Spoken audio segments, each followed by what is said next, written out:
Hi everyone, welcome back to Kat's Book Corner, where we talk about all things book and bookish.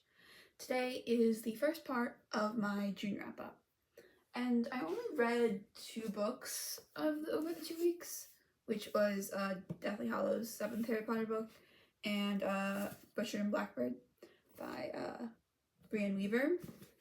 And I am in the middle of, well, not really, I haven't started it yet, but I have Red, White, and Royal Blue, and I am excited to start it. I just haven't yet, because I've been getting distracted this week, especially. So, I mean, I'm really, really excited to when I will start this. I will probably start tomorrow, so there is that, but let's talk about the 2 that I read coming up, which was the 7th Harry Potter and Butcher and Blackbird. Okay, as before, as we all know, it'll be spoilers and non-spoilers, and I'll let you know when the spoilers come in. Let's start with the first one I read, which was the 7th Harry Potter book, which is a 5-star. It is. But I honestly wish, I've said this before when I was talking about the 3rd Harry Potter book, I wish there was like a kind of different ranking system, because while these are 5 stars, and they changed my life when I read them the first time, and have become like an obsession, they're not really up there with books I read now. Like, this isn't like Fourth Wing or like Six of Crows. Like, those are like my loves. I love them. I would save those books in a burning fire.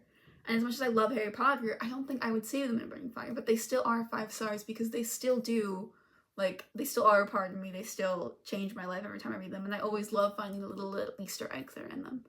Like, I really, really do love them. It's just, they're not as good, but I can't put them below a 5. So I kind of wish there was like a different ranking, because they are 5, but just not 5. And I can't really talk about this one unspoilery because it's the 7th one. So there's not really much to say, although this is one of my favorites. And there's so much that I forgot, because it's been like a couple of years since I reread this one. So it's like, I forgot a couple things. As I was rereading, I was like, okay. But yeah. And I do still wish I had a dust jacket for this and that it wasn't falling apart, but maybe it adds to the charm of how long I've had this, because I've had this for years. But yeah, I still can't decide which one's like my true favorite between the 3rd one, the first one, or this one, because they're all my favorites. But I really do like this one. This one has the break of the Ministry, the 7 Potters, which always good. We got to Godric's Hollow finally, which is sad, but like also like kind of cathartic. We learn about the wands and Horcruxes and Hallows, which kind of spoiler, but like not if you don't know the word. If you don't know the word, it doesn't really make any sense, but yeah. And the like last half of this book is like, to be fair, I almost cried in the first half, which is unusual for me, because normally I would cry in the back half of this book. But I didn't this time. I cried towards the front half of the book. And I'll explain in the spoiler thoughts why I did that and why I think I did that. I'm not 100% sure why I did that, but like I think I have a reason. But I love the ending, and it makes me like hopeful and a little excited for the adaptation for the TV show, that they can add like all of this stuff in this book, because it's so good. It is really, really good. I really love it. Like, there are parts of it that it's just so much I wish was in the movies that isn't, you know? But it gives me hope that maybe the adaptation will take some of the stuff that weren't in the movies and like add them here. I'll explain like specifically what I want in the spoiler part, but I really, really do love it. I always love the whole confrontation at the end. Battle. And learning things you didn't think you would need to know. And like just having you question basically everything you thought you knew for like the first half of this book until you get the answers at King's Cross. It's it's good. I like it. All right, moving on to Butcher and Blackbird, which is the first book in the Ruinous Love trilogy. It's about Rowan and Sloane, who are both serial killers, who kill other serial killers. Oh, it's so good. I love it. It's a romance between these two, so you get both their POVs, which I really, really love. This was a 5-star. I really, really loved it. It was crazy. Like, it was a dark romance, but I was like laughing because it's like a rom-com dark romance. Because there were so many like funny things, but so many like disgusting things that I don't want to read. Don't even get me started on the cookies and cream. It was really kind of gross, but there was like a running joke that they kept it up. I was like, I kind of like that. And like the way their relationship formed, like Rowan was like down bad from day one. He was like, I want her. And like Sloane, you had to like, she was like getting there, but like she has trust issues. So it's like, now this is, I think, the second most spicy book I've ever read. Because I think, no, I mean, kind of. Where like the spice is like different. Because Game of Thrones did a lot of it. But Game of Thrones doesn't really matter. This one, it kind of makes the spice sort of meaningful. So I kind of liked that. I mean, Fourth Ring has it a little bit, but there's not a lot. This one had like a little bit more extra than I would have thought. And normally I don't like third act breakups sort of thing, but this one I think pulled it off really well. So I was like, I really liked that. And I am excited for the next book, Leather and Lark, because I like the two characters who were supposed to be in it so far. I like the little crumbs we've got of them from this book. And I want to know why people don't like that book, because so far it seems pretty good. But I really like it because they have this whole competition and there's like, it's just so good. And they have like their text messages and it's good. Because they're not, and like there was like a playlist for like every chapter. There was a couple songs that kind of fit that chapter, which I really, really liked. But yeah. Very romance heavy, which normally I wouldn't say I enjoyed, but as we heard in my last video, I am branching out and going more into romance because the romances that I have been reading, like Fourth Wing, this, what else have I read? Frowley to Fortune, that was a big romance. Lights Out, like those types of things. I've actually liked them. I've enjoyed ACOTAR. Like I've liked the romance that I've read so far, so I'm branching out, giving it more of a chance because maybe I am a romance girl.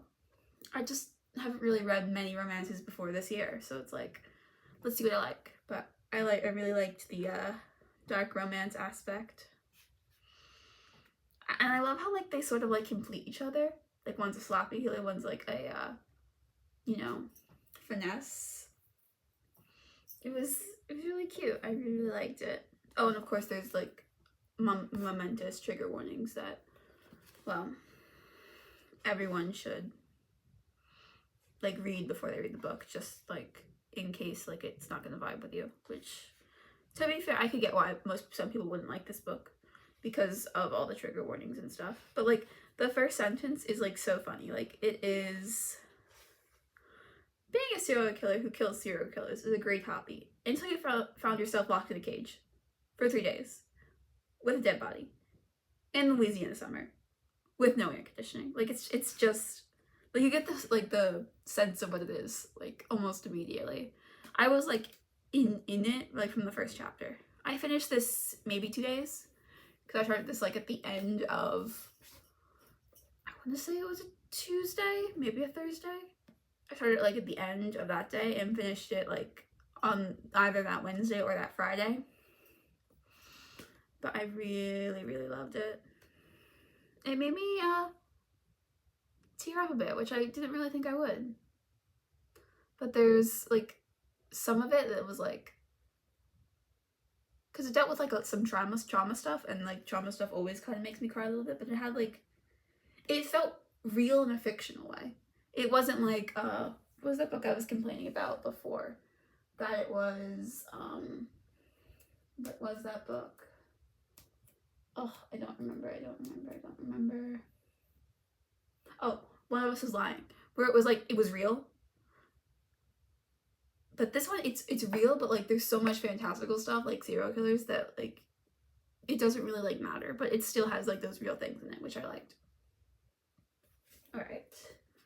Now let's get into spoiler thoughts. So, Elizabeth, my little sister, if you're watching, turn it off. I don't want you to hear this part. You're not here yet. Sorry. I just don't want my little sister to watch this part when I spoil Harry Potter, because she's only on the 3rd book right now, so we gotta keep it secret. So I hope she turns it off, because I don't want to hear her yelling that I've spoiled the ending for her. Oh, what to say.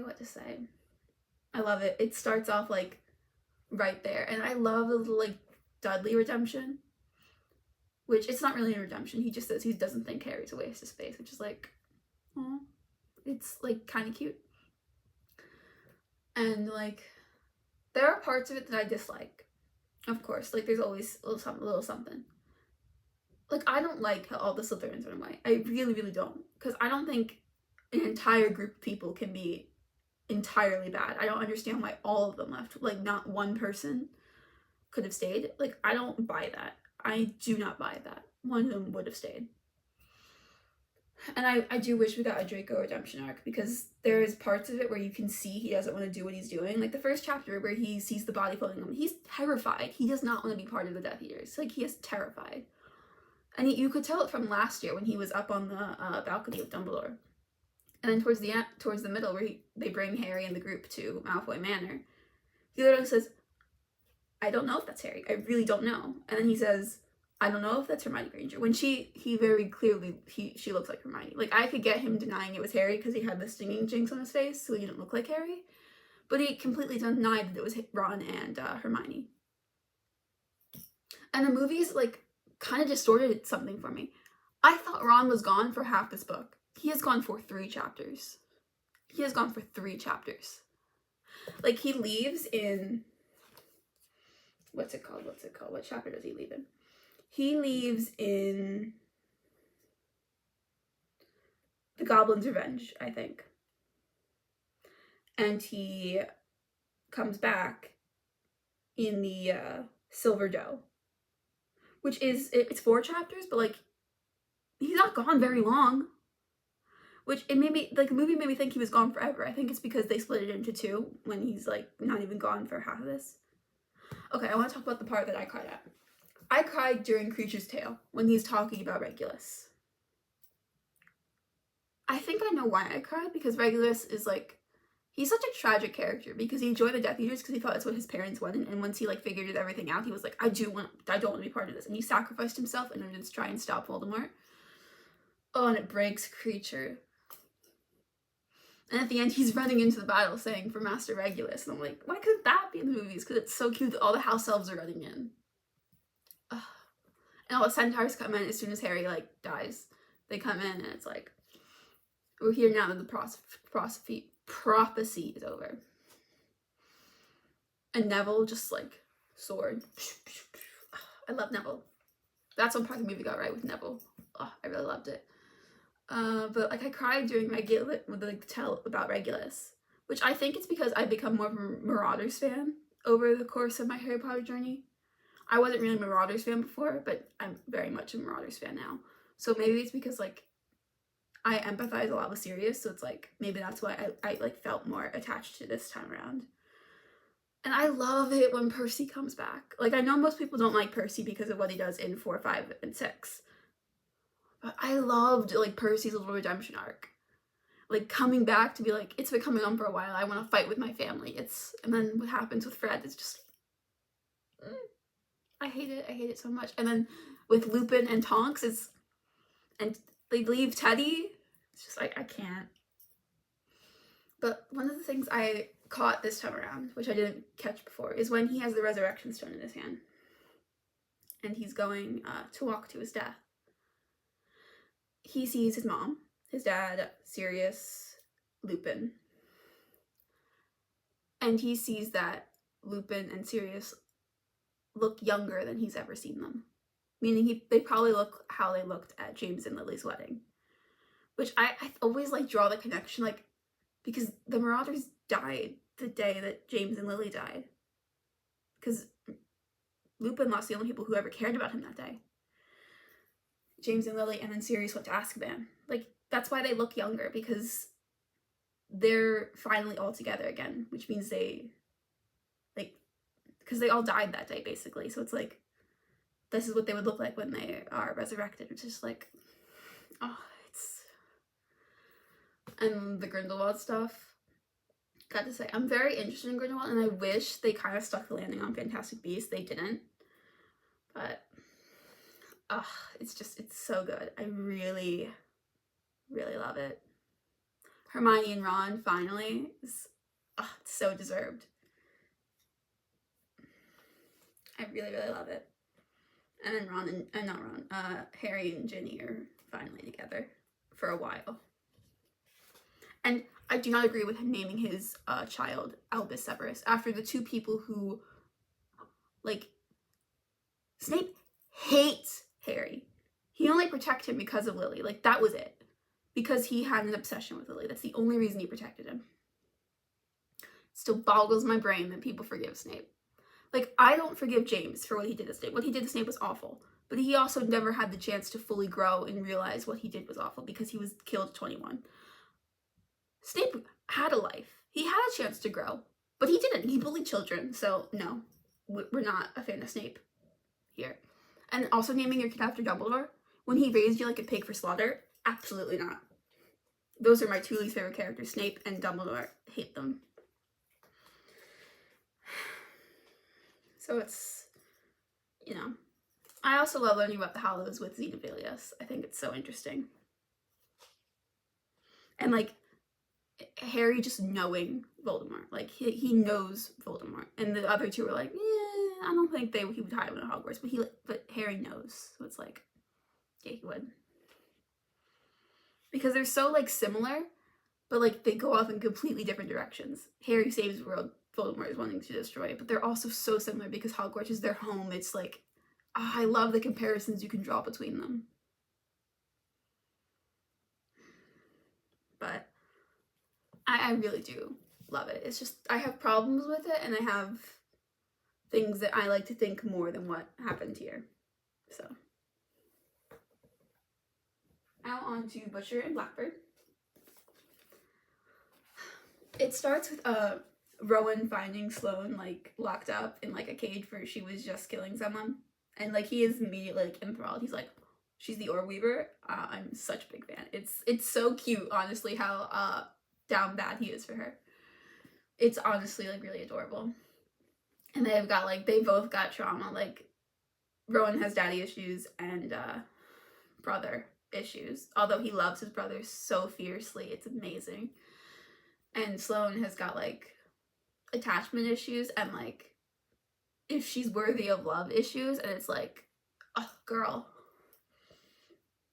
And, like, their backstory is told, like, very subtly. Like, it's very subtle clues you gotta pick up on. And I was like, that's why this happened. That's why that happened. It's so good. I love the little puzzle. And then, like, they have this competition so they can see each other again. And, like, there's so many misunderstandings. But, like, you get why they misunderstand these things. It's not like it's just misunderstanding for misunderstandings. It's so interesting. I honestly really do love it. And the third act breakup, where she's, like, so, like, brokenhearted because he broke her heart, but only because he had to in order to keep her out of danger. I love those types of things where it's like, I love you so much, I'm gonna break up with you to save you. But she's like, I can save myself. So she comes in and, like, is like, I will talk you down myself. And the way they get engaged at the end and their wedding is just, it, like, fits them. It's so, so adorable. And I love the friendship that Sloane has with Lark. I think it fits them amazing. I really, really did love it. And, like, it's kind of funny that, like, Rowan is, like, a chef and he's a serial killer on the side. And I don't really know if they ever really explained what Sloane did, but she was also a serial killer on the side, and I really loved it. Because, like, it kind of, like, fleshed them out as, like, people, and I really, really, really loved it. And, like, they called each other, like, these are their nicknames for each other. Like, Sloane called him Butcher because he was a butcher. Like, that's how he killed. He killed Messy and Sloppy. but he called her Blackbird, which was, it was honestly like really cute because of like what she like sung and stuff. It was really cute. And like she had black hair, she like looks kind of like a blackbird. It was cute. And like he thought she was gonna run away when she saw like how brutal his kills were, but she was like, this is art, this is Picasso. And he was like, why'd you stay? And she's like, because you needed me. And it was like, oh, so sweet. So like beautifully human, even though they just took a human life. It's like, yes. And then the whole competition is so that they can kill this specific serial killer. And then that serial killer is like gonna try and kill Rowan because one of his brothers took his brother from him. So he's like, I'm gonna get even. It's like, what's gonna happen? I'm so curious. But like how they got engaged, he was like, I'm going to put a ring in the eye socket and she's gonna pluck it out. Oh, it fit them so well, and I honestly like really, really loved it. I don't think there was like any other book like this before. It was so good.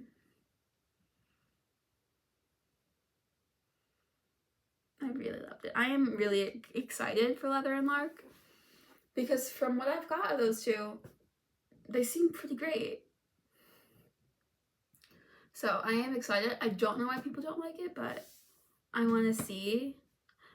And I wonder if the third book, which is Scythe and Sparrow, I think it's about his third brother. I wonder if it's also about the girl we meet in this one. Because if so, I would really like that. Because I like the crumbs of like the girl we got in this one for his other brother. It's so cute. I really, honestly, really loved it. It was really cute.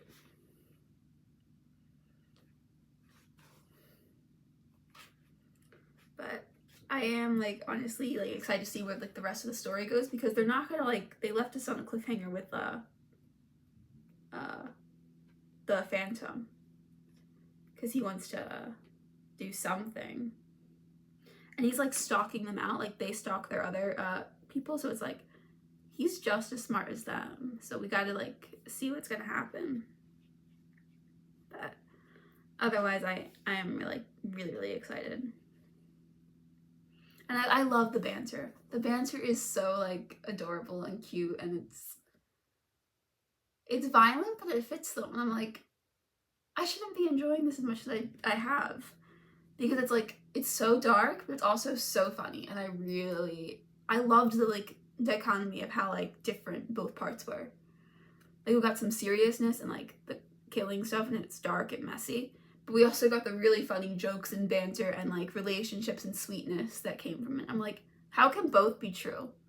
But both are true in this book. I honestly loved it. I didn't think I would love it as much. I mean, I thought I would love it, but I didn't think I would love it as much as I did. So there's that. Butcher and Blackbird. Really loved it. This is the book I'm reading now, Red, White, and Royal Blue. I am excited because I also want to watch the movie, which I heard was really good. I mean, of course, it's not going to be like a book, because I don't think any movie can really match the like strength that a book has, because a book has so much time. A movie has very limited time to show what they want. But I am excited. I think this will be my first MM romance, because I read a lesbian one a couple months ago with Gideon and Ike.